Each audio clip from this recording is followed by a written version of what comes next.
All right, so I'm going to check my orders and for allergies. So I have Bob Owens, who told my CNA he's in a little bit of pain, rating it at an 8 out of 10.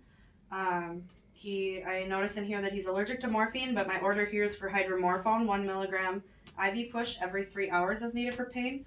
Bob has a Picc line, so it's going to go through there. I'm going to evaluate if his Picc line is still necessary. Bob's on long-term antibiotic treatment and has very limited peripheral venous access, so his Picc line is still appropriate as of today. If my agency policy requires a heparin flush, I'll have that as well. So I'm going to gather my supplies, check my dates on everything, make sure that my medication and my flushes are not expired. Everything looks good. And then I'm going to do my checks outside the room just to make sure that I have the right medication before I enter the room.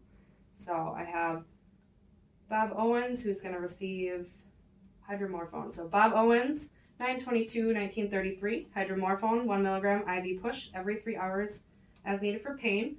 After the math, he's going to receive 0.5 milliliters to get that 1 milligram. Bob Owens, 9/22/1933, he's receiving hydromorphone, 1 milligram IV push through his Picc line every 3 hours as needed for pain. I'm going to do that now.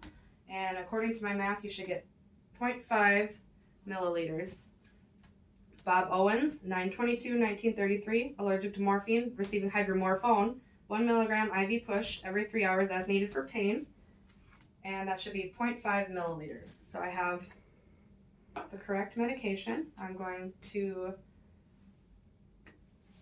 wash my hands as I'm entering the room and closing the door behind me to provide for privacy. Good morning, Bob. My name is Holly. I'm going to be your student nurse today. I hear you're having a little bit of pain. Can you rate that for me? He says 8 out of 10. And Bob, can you just verify your name and date of birth for me? He says Bob Owens, 9/22/1933, which matches his wristband and my orders in the MAR here. And Bob, I notice you're allergic to morphine. Are there any other medication allergies I should know about? He says no, so it's just the morphine. Today I'm going to give you some hydromorphone for that through your Picc line, so you shouldn't have any reactions to that at all because it's not morphine.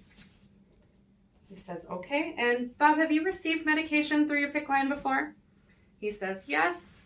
All right, so during the process, you can just kind of relax. I just need you to let me know if there's any burning, weird feelings, if you're getting dizzy, lightheaded throughout the application of the medication, and then so I can stop and we can reassess from there. He says okay. So I'm going to verify again in my buddy book that I can dilute this medication in normal saline and that the normal saline flushes are appropriate. According to my buddy book, hydromorphone is compatible with normal saline, and it can be diluted with 5 milliliters of normal saline, so my flushes are going to be fine. And this says that I should administer the dose over a minimum of 2 to 3 minutes. So that is the rate that I will use. It also states that within his 1 milligram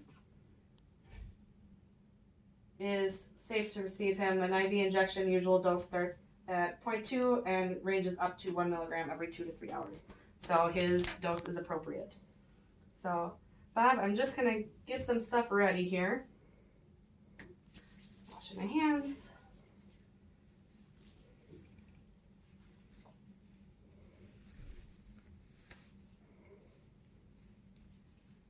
I'm going to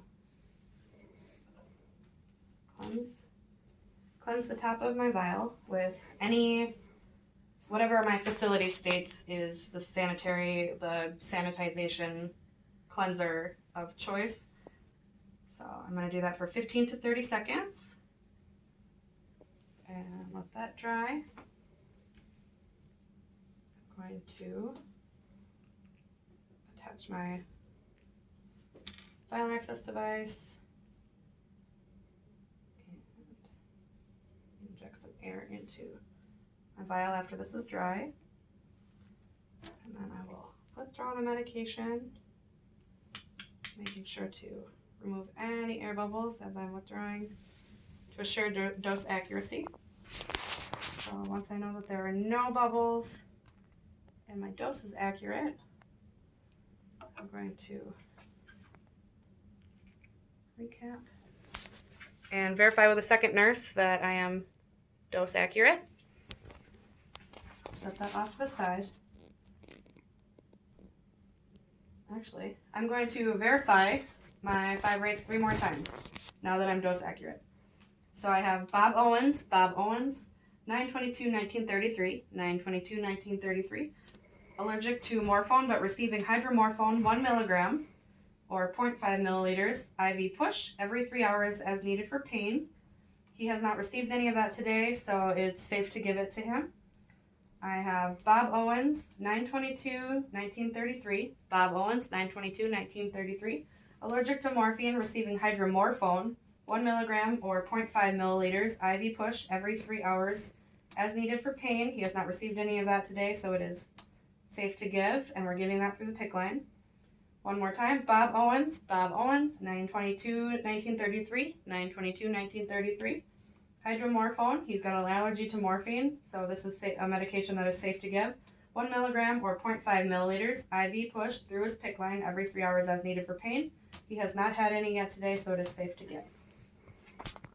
So I'm going to set this off to the side while I get my flushes ready. Pushing out any air bubbles that could be trapped in there.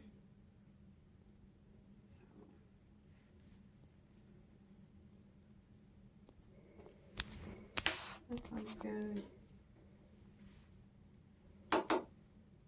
This one has no air bubbles in it, but I'm going to waste down to 5 milliliters to dilute my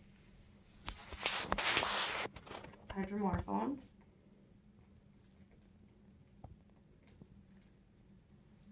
I'm going to set that with my medication so that I know that those will go together, and just make sure that there's no bubbles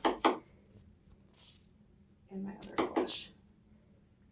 And there is not. So I'm going to go ahead and dilute my medication. Pulling back to make some space in here.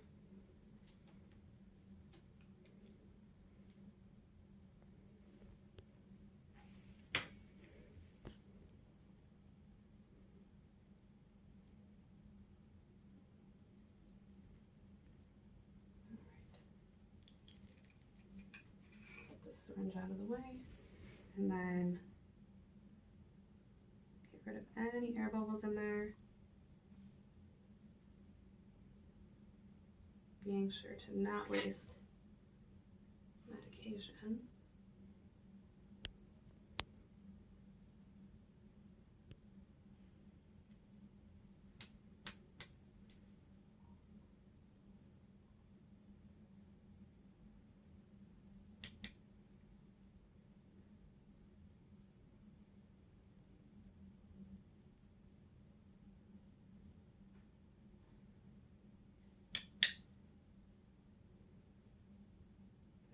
Once my air bubbles are gone, I'm going to replace my cap. And I will label this with a label that tells me that it's my medication to assure I don't mix it in with any of my flushes. So this is labeled, set to the side. I'm going to wash my hands again.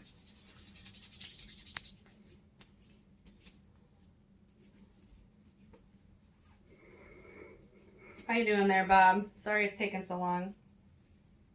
Stacy's all right. He's getting antsy. Apply my clean gloves. I'm going to inspect my insertion site for his Picc line for any kinds of infiltration, infection, or if it's been dislodged at all.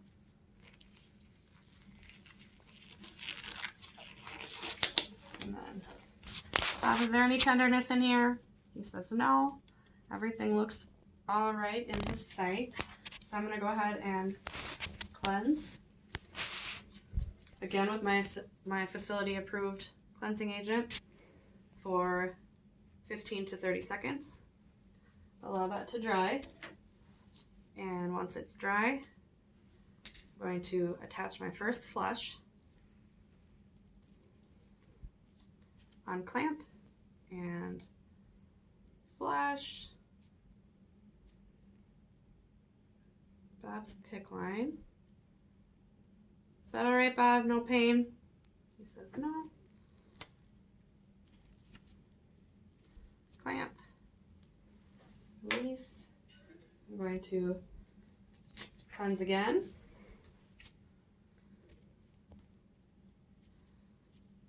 This time I will attach my medication. Unclamp, and then I'm going to give this over the period of 2 to 3 minutes. So,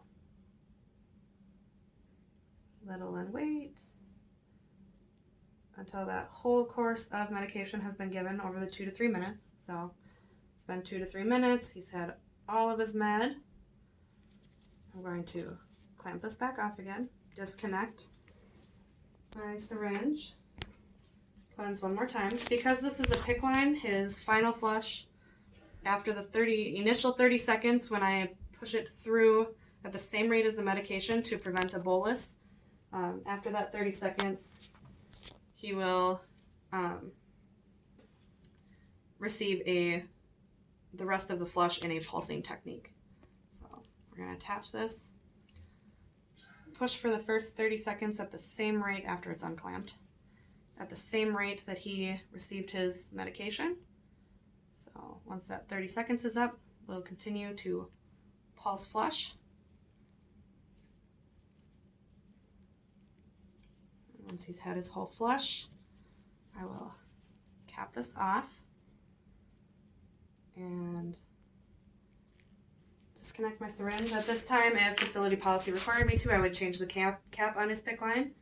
My facility's policy does not require that, so we will leave it. I'm going to dispose of my materials. I'm going to assess Bob, make sure that there was no adverse reactions throughout the process, and then afterwards, just to make sure that once he got the whole dose of medication, he's not dizzy or having any signs of a bad reaction. My supplies are all disposed of. I'm going to wash my hands, make sure that Bob is safe. Bed's down, head of the bed is up if he'd like it, rails are up, call lights within reach. Bob, are you feeling all right? He says yes. My hands are washed. I'm going to go out. I'm going to document date and time of administration as well as any assessments that have been done throughout his medication administration. And if Bob had been a child, we would have had a parent in the room or comforted them throughout the process. Even though there's no needles involved, it may be kind of scary to them. If it's an elderly patient, elderly or child, the dose may be adjusted depending on their metabolism. And I think that's it.